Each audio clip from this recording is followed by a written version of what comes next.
Welcome, history enthusiasts, to a journey through time. Today, we're exploring the rich and tumultuous history of Sri Lanka, an island nation known as the Pearl of the Indian Ocean. Its story is a vibrant tapestry woven over 2,500 years, filled with ancient kings, colonial powers, and the enduring spirit of its people. Our story begins long before recorded history, with evidence of human life stretching back over 125,000 years. But the foundations of modern Sri Lankan identity were laid around 500 BCE, when Indo-Aryan settlers, known as the Sinhalese, arrived from northern India. Legend, as told in the ancient chronicle Mahavamsa, says their leader, Prince Vijaya, landed on the island on the very day the Buddha passed into nirvana. This arrival marked the beginning of a powerful new civilization. The first great kingdom, Anuradhapura, rose in the 4th century BCE. It quickly became a bustling center of trade, innovation, and faith. The defining moment for this kingdom, and for Sri Lanka itself, came during the reign of King Devanampiya Tissa.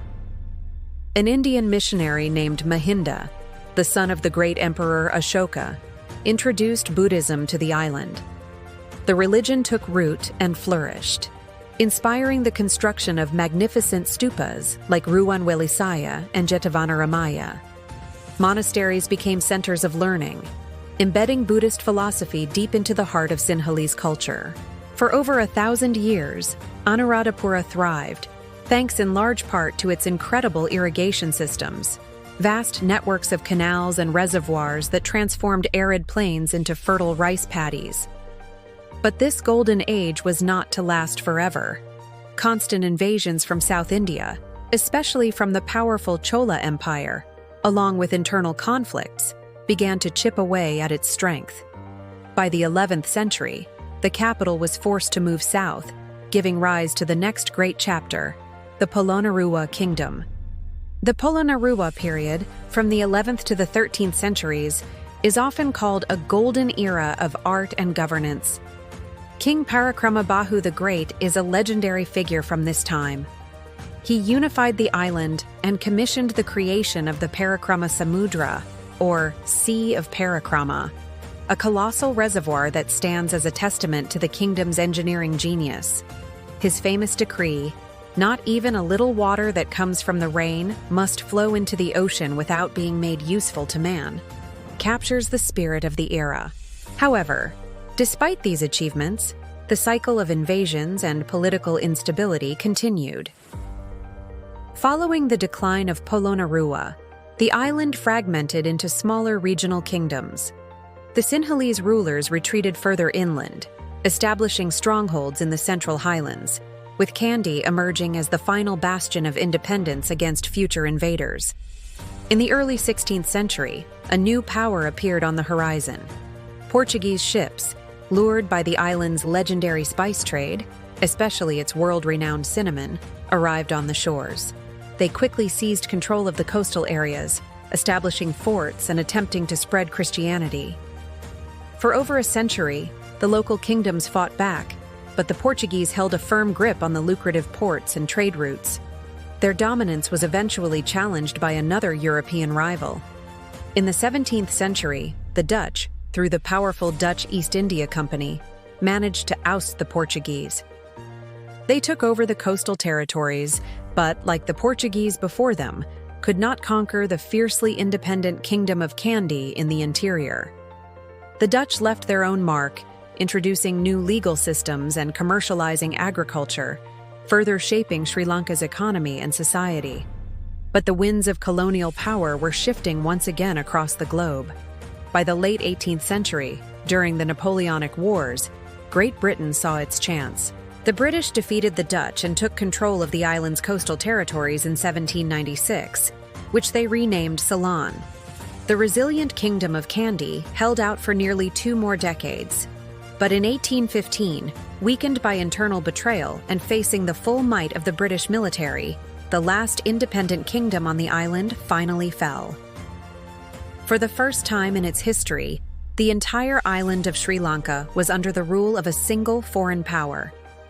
British rule brought sweeping changes.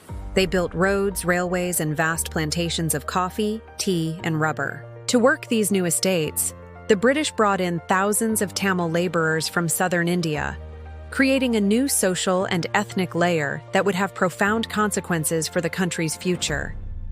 At the same time, Western-style education and missionary schools created a new English-speaking elite, who would ironically become the very leaders of the movement for independence. As the 20th century dawned, a new sense of national identity began to stir. Nationalist movements started to gain momentum, with organizations like the Ceylon National Congress, founded in 1919, advocating for greater self-governance. The global movement of decolonization after World War II accelerated this process. Finally, on February 4, 1948, Ceylon achieved independence from Britain peacefully, becoming a dominion within the British Commonwealth.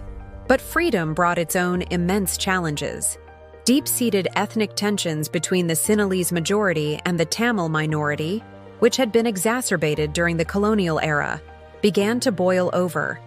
Policies that favored the Sinhalese language and culture, along with disputes over land and political representation, fueled a growing sense of alienation among Tamils. In 1972, the country became a republic, severing its final constitutional ties with Britain and officially renaming itself the Republic of Sri Lanka. These unresolved tensions tragically erupted into open conflict. In the late 20th century, the Liberation Tigers of Tamil Eelam, or LTTE, launched an armed struggle for an independent Tamil state in the north and east of the island. The civil war that followed, lasting from 1983 to 2009, was one of the longest and most brutal conflicts in modern Asian history. It tore the nation apart, causing immense suffering, displacing millions, and leaving deep scars on every community. After nearly 3 decades of devastating violence, the Sri Lankan government declared a military victory over the LTTE in May 2009. The war was over, but the difficult path to peace and reconciliation was just beginning. The post-war years were a period of rebuilding, but also of grappling with accountability, human rights concerns, and the immense task of healing a fractured nation. In the years following the war, Sri Lanka experienced a period of rapid reconstruction and economic growth, with tourism booming as visitors returned to its beautiful shores. However, political instability and allegations of corruption remained persistent problems. The nation's fragile peace was shattered in 2019 by the horrific Easter Sunday bombings, a coordinated series of terrorist attacks that served as a grim reminder of the complex religious and ethnic tensions that still simmered beneath the surface. More recently, the country has faced one of its most severe economic crises. In 2022, skyrocketing inflation, crippling shortages of fuel and food, and widespread protests led to a political upheaval that saw the president forced from office.